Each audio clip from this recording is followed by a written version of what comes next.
হাসিনার পরিণতি ভেবে ভয় পেল মোদি। গদি বাঁচাতে ছাত্রদের কাছে মাথা নত, পদত্যাগ করল মন্ত্রী। চোর হ্যায়, চোর হ্যায়। দিল্লির রাজপথে যখন লাখো শিক্ষার্থীর গগনবিদারী এই স্লোগান প্রতিধ্বনিত হচ্ছিল, তখন সাউথ ব্লকের ভেতরে বসে আক্ষরিক অর্থেই ঘামছিলেন ভারতের প্রধানমন্ত্রী নরেন্দ্র মোদি। ঘামার কারণও যথেষ্ট। ঠিক 2 বছর আগে 2024 সালের এই জুলাই মাসেই পাশের দেশ বাংলাদেশে ক্ষমতার দম্ভ দেখিয়ে এবং ছাত্রদের বুকে গুলি চালিয়ে চিরতরে নিশ্চিহ্ন হয়ে গিয়েছিল শেখ হাসিনা সরকার।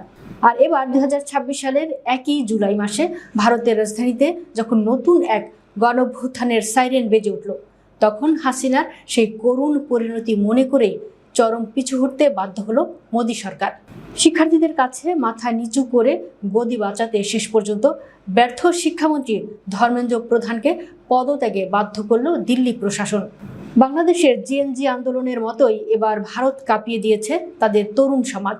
নিট পরীক্ষার প্রশ্নপত্র ফাঁস এবং চরম দুর্নীতির প্রতিবাদে ককরোচ জনতা পার্টি বা তেলাপোকা আন্দোলনের ব্যানারে যন্তর মন্তরে ধর্নায় বসে লাখো শিক্ষার্থী। দিল্লির যন্তর মন্তর যেন মুহূর্তেই রূপ নেয় ঢাকার শাহবাগে। শিক্ষামন্ত্রী ধর্মেন্দ্র প্রধানের পদত্যাগের 1 দফা দাবিতে রাজপথ অচল করে দেয় ভারতের জেএনজি। টানা 2 দফায় কেন্দ্রীয় সরকারের সাথে বৈঠক ব্যর্থ হওয়ার পরে ককরোচ প্রধান সারা দেশের শিক্ষার্থী ও সচেতন মহলকে রাস্তায় নামার আহ্বান জানান। মুহূর্তের মধ্যে এই দাবানল দিল্লির সীমানা ছাড়িয়ে ছড়িয়ে পড়ে ভারতের বিভিন্ন রাজ্যে। ঠিক এই জায়গাতেই ইতিহাসের সবচেয়ে বড় বাঁক বদল ঘটে।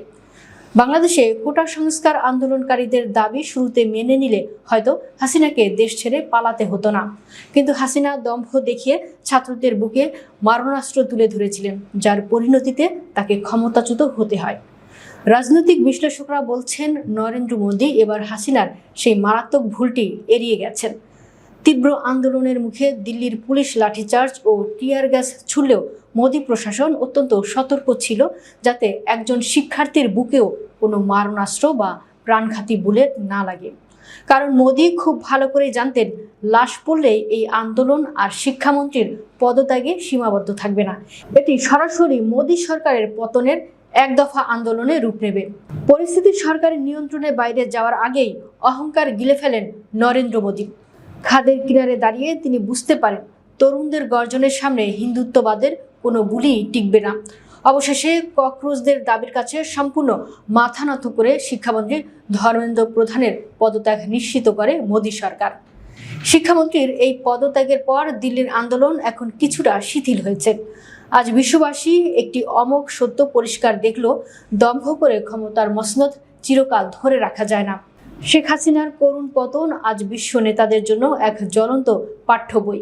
মোদি হয়তো আজ মন্ত্রীর বলি দিয়ে নিজের গদি বাঁচালেন, কিন্তু ভারতের তরুণরা প্রমাণ করে দিল, তারা জেগে উঠলে যে কোনো স্বৈরাচারী দম্ভকে মুহূর্তের মধ্যে জুতোর তলায় পিষে দেওয়া সম্ভব।